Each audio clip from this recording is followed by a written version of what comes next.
चलिए आज का वीडियो प्रारंभ करते हैं। अध्याय 1 हमारे आसपास के पदार्थ। Matter in our surrounding.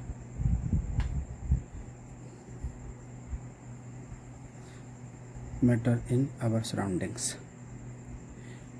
वस्तुनिष्ठ प्रश्न, ऑब्जेक्टिव टाइप क्वेश्चंस। पहला प्रश्न, पदार्थ की कितनी अवस्थाएं होती हैं? उत्तर 3। अगला, कणों के मध्य न्यूनतम या सबसे कम स्थान होता है ठोसों में या ठोस अवस्था में। न्यूनतम विसरण का गुण पाया जाता है ठोस में।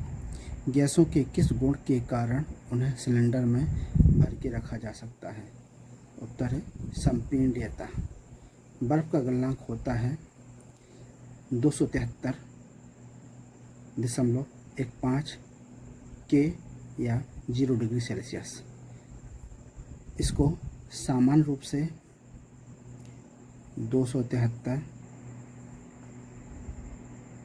के भी पढ़ते हैं। अगला है, जल का क्वथनांक होता है 373.15 के या 100 डिग्री सेल्सियस। माफ़ कीजिए। अगला प्रश्न है, जल का क्वथनांक होता है 373.15 के या 100 डिग्री सेल्सियस। अगला, वाहनों में प्रयोग की जाती है CNG या कंप्रेस्ड नेचुरल गैस। CNG का फुल फॉर्म है कंप्रेस्ड नेचुरल गैस। अगला प्रश्न, रसोई घर में प्रयोग की जाती है। आंसर LPG या लिक्विफाइड पेट्रोलियम गैस।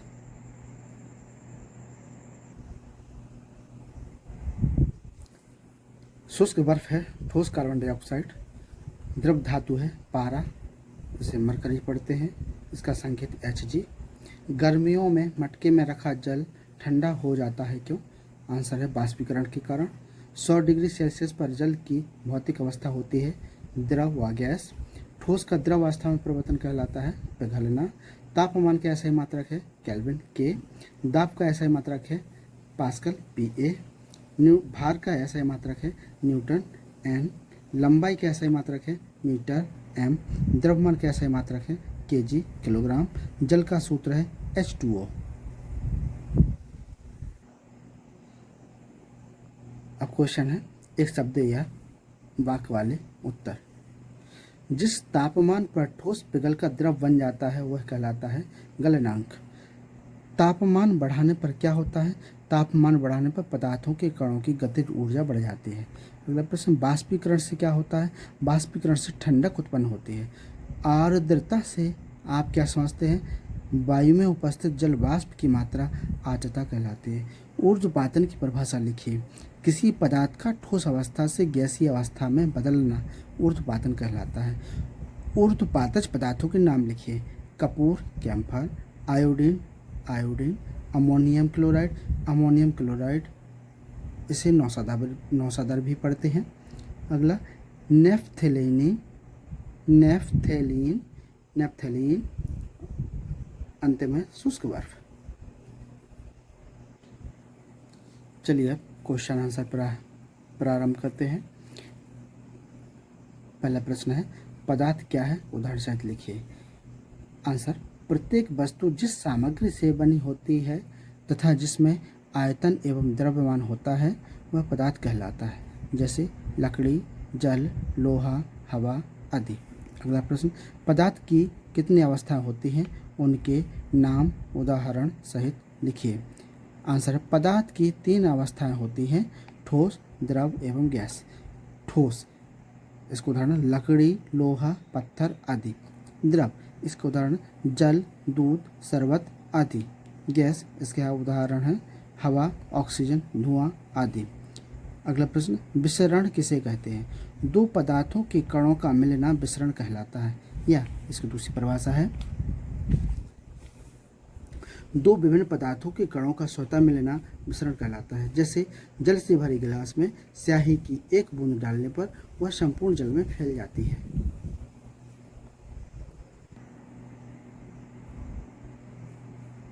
अगला प्रश्न, गलनांक से आप क्या समझते हैं? आंसर है वह ताप जिस पर कोई पदार्थ गलना या पिघलना शुरू कर देता है वह ताप उस पदार्थ का गलनांक कहलाता है। अगला प्रश्न, क्वथनांक किसे कहते हैं? वह ताप जिस पर कोई पदार्थ उबलना शुरू कर देता है या प्रारंभ कर देता है वह ताप उस पदार्थ का क्वथनांक कहलाता है। इसकी दूसरी परिभाषा भी है, वह स्थिर ताप जिस पर कोई द्रव पदार्थ वाष्प में, ये डबल लिख गया है,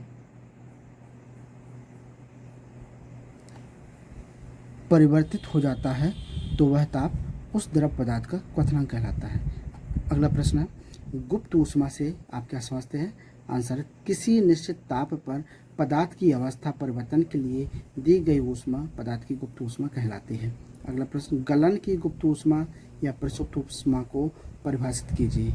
आंसर है, वायुमंडलीय दाब पर 1 kg शुद्ध ठोस पदार्थ को उसके गलनांक पर द्रव में बदलने के लिए आवश्यक ऊष्मा की मात्रा उस ठोस पदार्थ की गलन की गुप्त ऊष्मा कहलाती है। अगला प्रश्न है, वाष्पन की गुप्त ऊष्मा से आप क्या समझते हैं?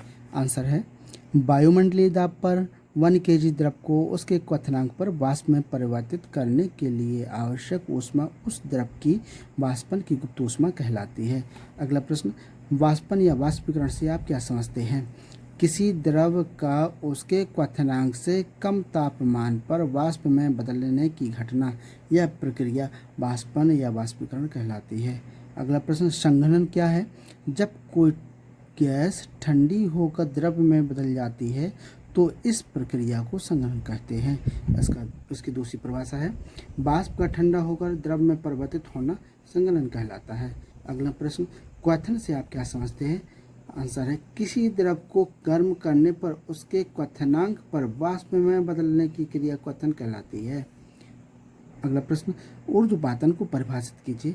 आंसर है, किसी ठोस पदार्थ को गर्म करने पर बिना द्रव अवस्था में बदले सीधे गैस या गैसीय अवस्था या वाष्प में बदलना ऊर्ध्वपातन कहलाता है, जैसे कपूर, अमोनियम क्लोराइड।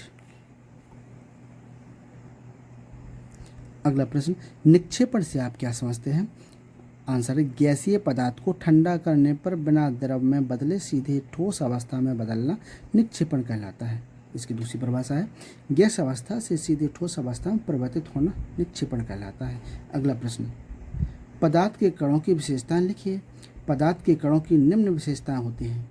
पहली, इनके कण एक दूसरे को आकर्षित करते हैं।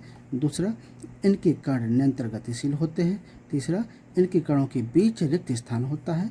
चौथा, इनके कण बहुत ही छोटे होते हैं। अगला प्रश्न, निम्नलिखित में से कौन से पदार्थ हैं? इसमें से अपन को चयन करना है। कुर्सी, वायु, स्नेह, गंध, घृणा, बादाम, विचार, शीत, नींबू पानी, इत्र की सुगंध।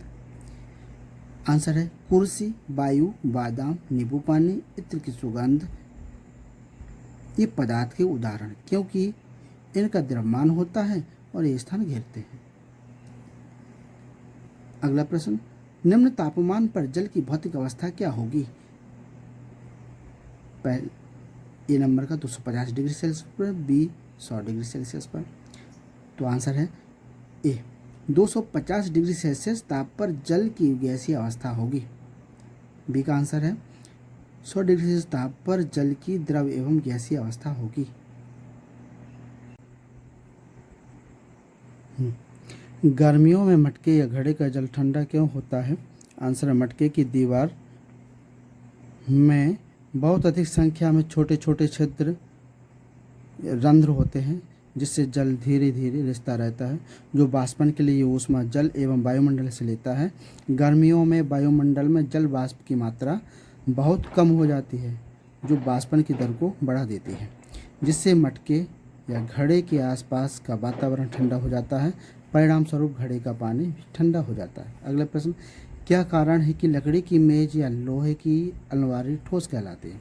आंसर है, लकड़ी की मेज या लोहे की अलमारी का आयतन एवं आकार निश्चित होता है। इनके कणों में तरलता एवं संपीड़ितता नहीं होती है, इसलिए लकड़ी की मेज या लोहे की अलमारी ठोस कहलाती है। अगला प्रश्न, एसीटोन या पेट्रोल या इत्र डालने पर हमारी हथेली ठंडी क्यों हो जाती है? आंसर है एसीटोन, पेट्रोल या इत्र डालने पर हमारी हथेली इसलिए ठंडी हो जाती है क्योंकि ये पदार्थ वाष्पशील होते हैं।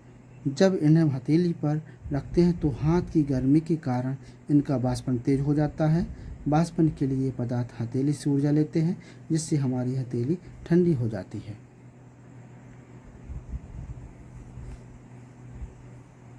अगला प्रश्न, पदार्थ की विभिन्न अवस्थाओं के गुणों में अंतर को सारणीबद्ध कीजिए। पदार्थ की विभिन्न अवस्थाओं के गुणों में अंतर निम्न प्रकार है। पहली है ठोस, दूसरी द्रव, तीसरी गैस। इसका पहला पॉइंट है इनका आकार निश्चित होता है, इनका आकार अनिश्चित होता है, इनका कोई आकार नहीं होता है। दूसरा पॉइंट, इनका आयतन निश्चित होता है, इनका भी आयतन निश्चित होता है, इनका कोई आयतन नहीं होता है। ये दृढ़ होते हैं, ये दृढ़ नहीं होते हैं, इनकी दृढ़ता नगण्य होती है। अगला पॉइंट, इनमें तरलता नहीं होती है, इनमें तरलता होती है, इनमें तरलता सबसे अधिक होती है। अगला पॉइंट, इनमें विसरण नहीं होता है, इनमें विसरण होता है, इनमें विसरण सबसे अधिक होता है।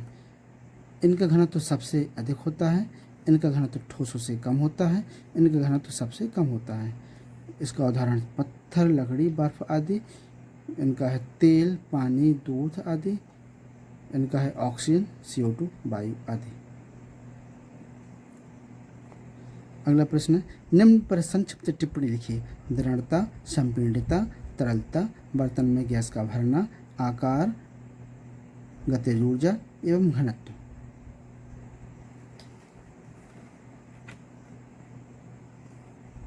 निम्न पर संक्षिप्त टिप्पणी लिखिए। हो गया क्वेश्चन, अब आंसर लिखिए। दृढ़ता, ठोस पदार्थों में कणों के बीच आकर्षण बल बहुत अधिक होता है जिससे ठोस पदार्थ के कण आपस में अत्यधिक बल से जुड़े होते हैं जिससे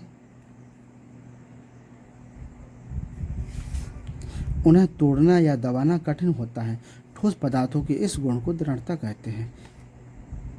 अगला संपीड्यता, द्रव व गैसीय पदार्थों के कणों के बीच रिक्त स्थान होता है जिसमें हवा भरी होती है जिससे ये पदार्थ आसानी से दबाए जा सकते हैं। द्रव व गैसीय पदार्थों के इस गुण को संपीड्यता कहते हैं। अगली हेडिंग तरलता, पदार्थों के बहने की प्रवृत्ति को तरलता कहते हैं। अगला बर्तन में गैस का भरना, गैस उस बर्तन को भर देती है जिसमें उसे रखते हैं क्योंकि गैस के कणों के मध्य आकर्षण बल नगण्य होता है जिससे गैस के कण बर्तन के सभी दिशाओं में गति करने के लिए स्वतंत्र होते हैं। अगली हेडिंग आकार, किसी वस्तु द्वारा जितना स्थान घेरा जाता हुआ है उसका आकार कहलाता है। अगली हेडिंग गतिज ऊर्जा, पदार्थ के कणों में गति के कारण जो ऊर्जा होती है वह गतिज ऊर्जा कहलाती है। ठोस पदार्थों में गतिज ऊर्जा न्यूनतम एवं गैसों में अधिकतम होती है और द्रवों, ठोस और गैसों के मध्यवर्ती होती है।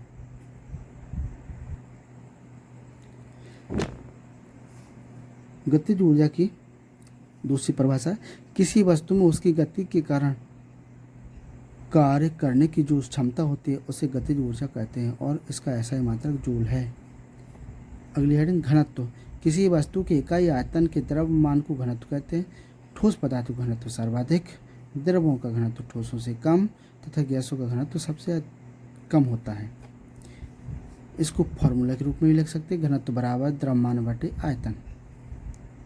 अगला प्रश्न है निम्नलिखित तापमान को सेल्सियस इकाई में परिवर्तित करें। तो पहले हम इसके लिए एक चीज़ याद रखना है कि केल्विन मान कितना होता है और सेल्सियस मान कितना होता है। दोनों में तुलना करने के लिए हमें एक सूत्र याद करना होगा, 0 डिग्री सेल्सियस बराबर 273 K। ठीक है, चलिए अब हम क्वेश्चन सॉल्व करते हैं। ए नंबर का क्वेश्चन दिया है 300 K यानी केल्विन में है, तापमान दिया हुआ है, सेल्सियस में आंसर निकालना है। तो 300 K दिया है, केल्विन इकाई में तापमान कितना T के बराबर, T यानी टेम्परेचर, K यानी केल्विन, 300 K मतलब वही ज्ञात करना है। डिग्री सेल्सियस में टेम्परेचर, टेम्परेचर सेल्सियस में चाहिए क्वेश्चन मार्क। तो ये का हम क्वेश्चन बना लेते हैं और क्वेश्चन नहीं सॉरी TC बराबर TK माइनस 273। हमें एक चीज़ याद रखना है, जब सेल्सियस में ज्ञात करना है तो केल्विन को माइनस करना है दिए गए तापमान से, और केल्विन में चाहिए तो जो ये वाला तापमान है 273 के, इसको हमें प्लस कर देना है किसमें, सेल्सियस में। तो चलिए TC बराबर TK माइनस 273, TC कितना, TC बराबर TK कितना दिया 300 और माइनस 273, आंसर आ गया 27 डिग्री सेल्सियस। इसी प्रकार बी का आंसर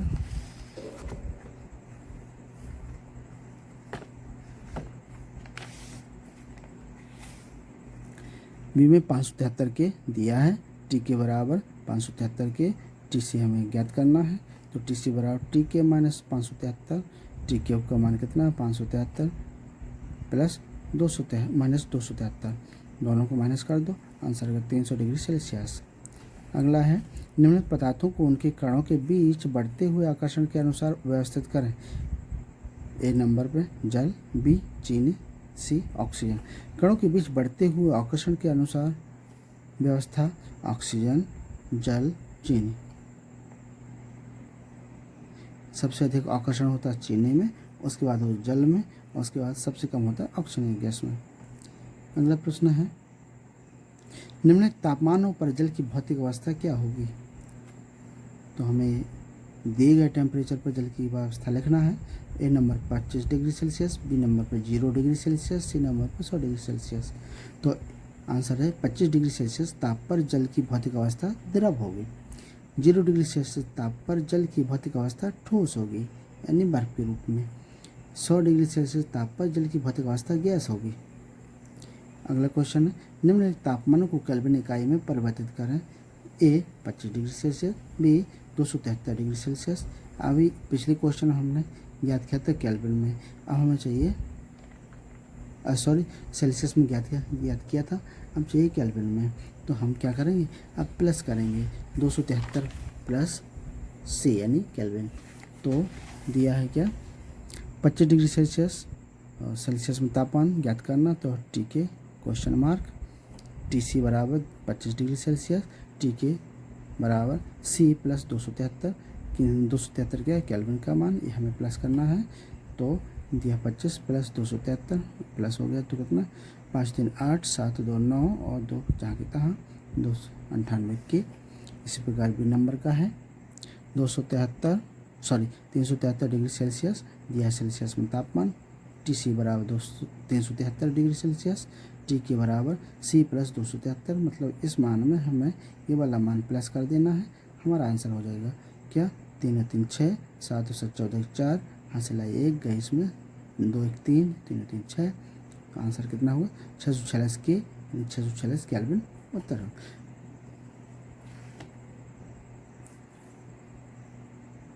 अगला प्रश्न है बाष्पीकरण को प्रभावित करने वाले कारक लिखिए। आंसर है बाष्पीकरण को प्रभावित करने वाले कारक निम्न प्रकार हैं। पहला तापमान का प्रभाव, तापमान बढ़ने पर बाष्पीकरण की दर बढ़ जाती है क्योंकि तापमान बढ़ने से कणों को गतिज ऊर्जा मिल जाती है जिससे बाष्पीकरण की दर बढ़ जाती है। अगला सतह का क्षेत्रफल, बाष्पीकरण एक सतही प्रक्रिया है, सतह का क्षेत्रफल बढ़ने पर बाष्पीकरण की दर बढ़ जाती है। अगला है आर्द्रता की मात्रा, जब वायु में आर्द्रता की मात्रा बढ़ जाती है तो बाष्पीकरण की दर घट जाती है और जब आर्द्रता कम हो जाती है तो बाष्पीकरण की दर बढ़ जाती है।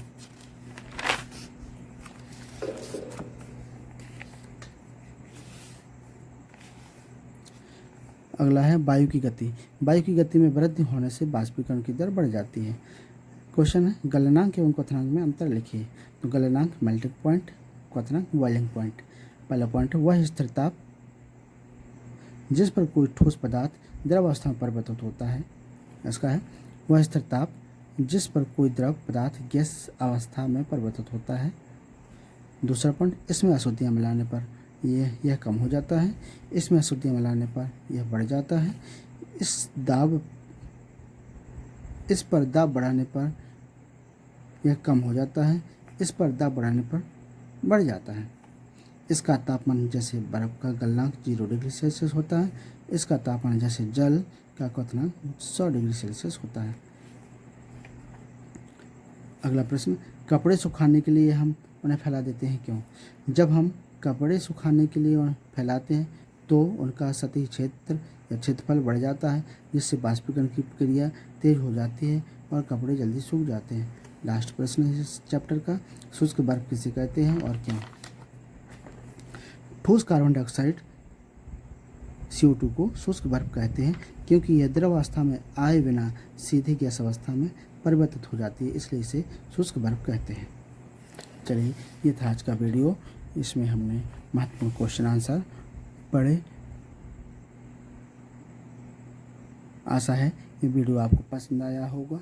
यदि पसंद आया है तो इसे लाइक करें, शेयर करें और सब्सक्राइब करें, इससे आपको अगले चैप्टर के वीडियो प्राप्त होंगे। चलिए, तो फिर मिलते हैं अगले वीडियो में। तब तक के लिए अपना ध्यान रखिएगा। धन्यवाद।